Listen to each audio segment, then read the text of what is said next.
We get that? Is it Anton in Edmonton? Yeah, how's it going, guys? Hey, thanks for waiting. So what's up? Can you hear me? Yeah, we can hear you. Yeah, we're good. What's up? Yeah, long-time fan. Glad to talk to you guys. My question is, do you guys think there are any prominent atheists out there that you see on television or on YouTube that are doing more of a disservice to the free thought movement than good?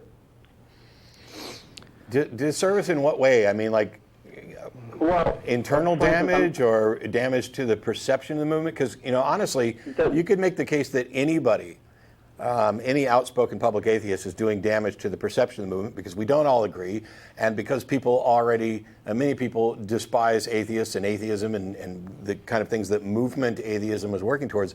It almost doesn't matter who's saying it. Yeah, I mean, there's even a case, it's rare when you can even put up the most innocuous atheist sign or billboard in a given community, and there won't be some crazy backlash about it. I mean, if you're like a free thought group will put up a sign saying, hey, if you don't believe in God, you're not alone, right? Call us, which is probably the most unthreatening, innocuous outreach. Specifically, it doesn't even say anything to believers. It doesn't even address believers. Yeah. It's an outreach to those people who might be hidden in their unbelief in a believing society. And yet Christians will look at a billboard like that, they will perceive it as a horrible attack upon them, and they'll, make phone calls demanding it's taken down. Sometimes they'll just outright vandalize the thing. So you can, simply by existing, we're already kind of pissing off quite a few believers out there. That said, though, within the atheist, skeptic, secular movements, there's plenty of people that I disagree with. Matter of fact, I've probably disagreed with everybody on something at some point, including myself. And there are certainly people who I think have at times done things that are potentially damaging or harmful to the movement. Some of them do it more than others. Are there many of them that I think are doing more harm than good? Probably not. There may be a handful, but I don't know exactly how prominent they are or how much damage they're doing. It's really hard to say.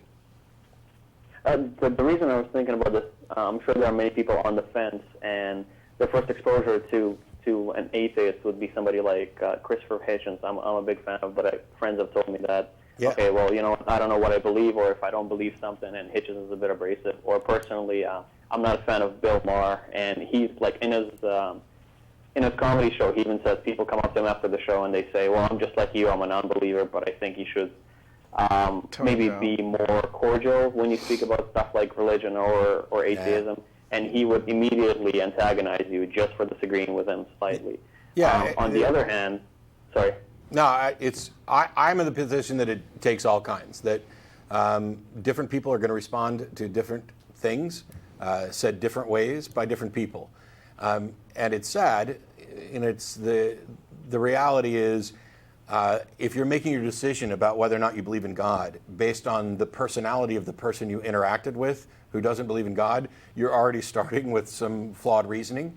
But while we recognize that this is actually the case, there are people who would say that I'm not a good representative, and yet I have an inbox full of just hundreds, if not over 1,000 different emails from people who are saying, oh, what you and your teammates have done on the show has changed my life. I used to be, a believer, and now I'm not. Or I wasn't a skeptic, and now I am, and all these things.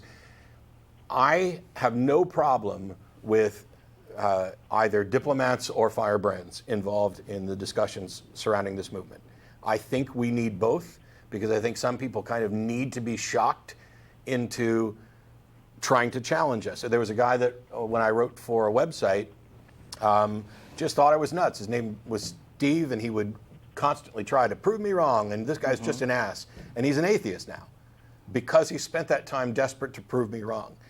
It's an oversimplification. What I don't like is when firebrands try to tell diplomats that they shouldn't try to be nice, or when diplomats try to tell the firebrands that they're just a bunch of arrogant assholes and they shouldn't be doing that and they're doing harm to the movement. I think it takes all kinds. Yeah. And usually it's only the people who are already predisposed to dislike a particular idea or movement overall who are going to take this rationale of, oh, well, I reject X because I met a person who was a proponent of X on the internet and they were kind of a dick. So, because Right. they were mean to me on the internet, then screw all of it. Again, that's not the reason why an idea is invalid, simply because someone you met who agrees with that idea was rude to you or is rude generally. It's or just is like saying I won't be Yeah. a Christian because of all the televangelists who are stealing money. Okay, great, but that tells you absolutely nothing at all about whether or not the propositions of Christianity are true.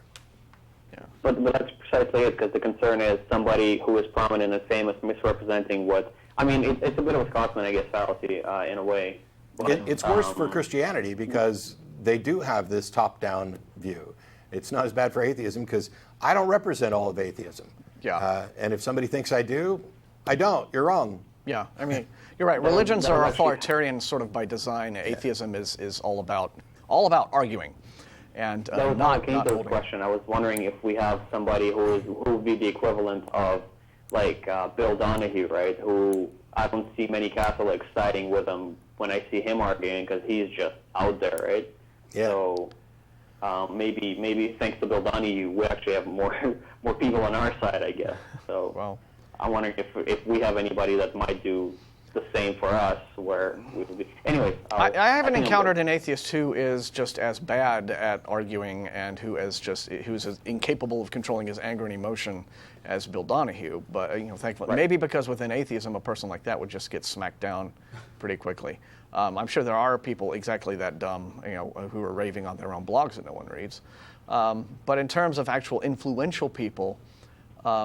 In the movement, even the most influential names in the movement are people with whom a great many very open and out atheists vehemently disagree on the side or the other. In fact, Richard Dawkins takes as much beating from atheists on Twitter as he does from other Christians, just for one or another opinion that he might have on some other subjects. So. And I think that's a strength of the atheist movement, is that we don't have this whole authoritarian top-down idea of no, such and such a person, that whatever they say goes. That's how it works. They're the ones who are handing us the scripture and the dogma. When the infighting gets to the point that it's stifling actual progress, then you've That's a got problem, huge yeah. problem, and we should stop way short of that. Yeah. But the fact that there are people who disagree on secondary and tertiary issues, who might work, I disagree with the Reverend Barry Lynn on whether or not a God exists, but he and I will stand side by side and have shared the same podium, one right after the other, on behalf of church-state separation. And so if I can do that, I can work with, Bill Maher has some horrible positions on science that I've spoken about before. But when it comes to, opposing religion, Yeah. we're in alignment, kind of. Sounds great. Anyway, All right. thanks for the call. Thanks for taking it, guys. Cheers. So long.